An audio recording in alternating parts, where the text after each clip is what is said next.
Channel के लाइक कीजिए, subscribe कीजिए, शेयर कीजिए। भोलेनाथ के चरण में प्रणाम करती हूँ, मैया भवानी के चरण में प्रणाम करती हूँ, गणपति के चरण में प्रणाम करती हूँ, हम अपनी माता पिता के चरण में प्रणाम करती हूँ। मेरा प्रणाम स्वीकार हो प्रभु, मेरा प्रणाम स्वीकार हो।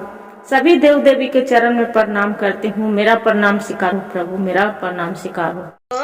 जोड़ियो हरेंद्र भैया से करियो हम तोहारो बिनतियाए भैया से करियो हम तोहारो बिनतियाए भैया से।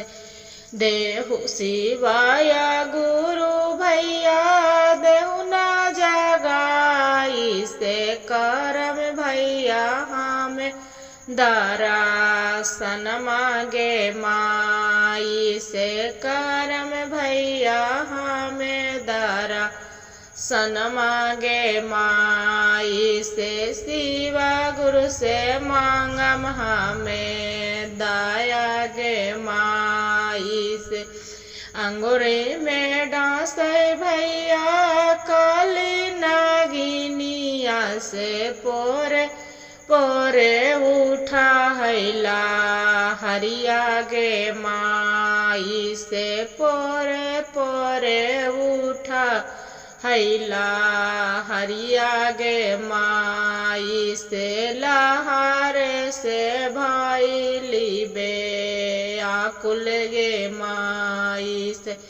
गोड़ तोरा परियो हरेंद्र भैया से शिवा गुरु के तानी एक जागावा गे माई से। शिवा गुरु के तानी एक जागावा गे माई से।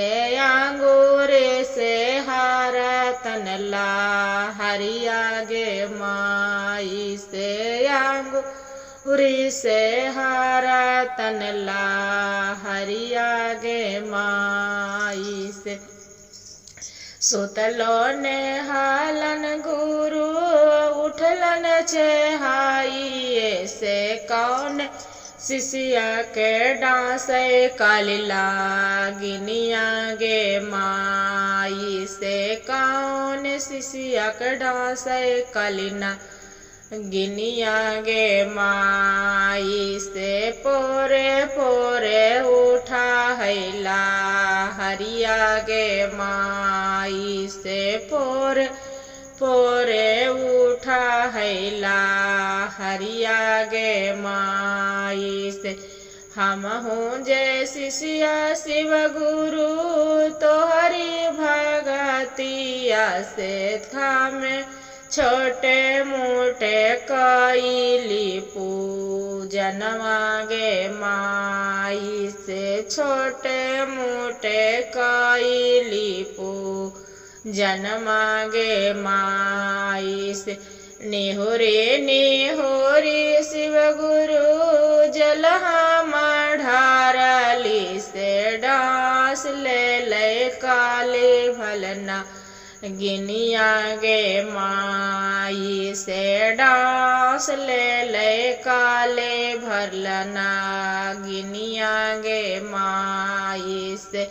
पोरे पोरे उठा हैला हरिया गे माई से। पोरे पोरे उठा हैला हरिया गे माई से। इतना बाचनिया शिव गुरु सुनहु न पाइलन से। हारी लेलन लहराया बिखिया गे माई से। हार लेलन लहराया बिखिया गे माई से। सुन तेना सुतरवा शिष्या पलन तो हूँ कारी हसे। सोरे ऊपर दाया बारा सैवई गे माई से। तोरे ऊपर दाया बारा सैवई गे माई से। पहला ने दाया मंगिया दूसरा में चारा चा से तीसा रामे करिहा पारा नम मागे माई से तीसारा में करिहा पारा नम मागे माई से। हर हर महादेव, घर घर महादेव। गुरु भाई गुरु बहन, जो मेरा भजन अच्छा लगे तब वीडियो को लाइक सब्सक्राइब जरूर करिएगा। हर हर महादेव कमेंट में जरूर लिखिएगा दीदी। हर हर महादेव कमेंट में लिखना ना भूलिएगा दीदी।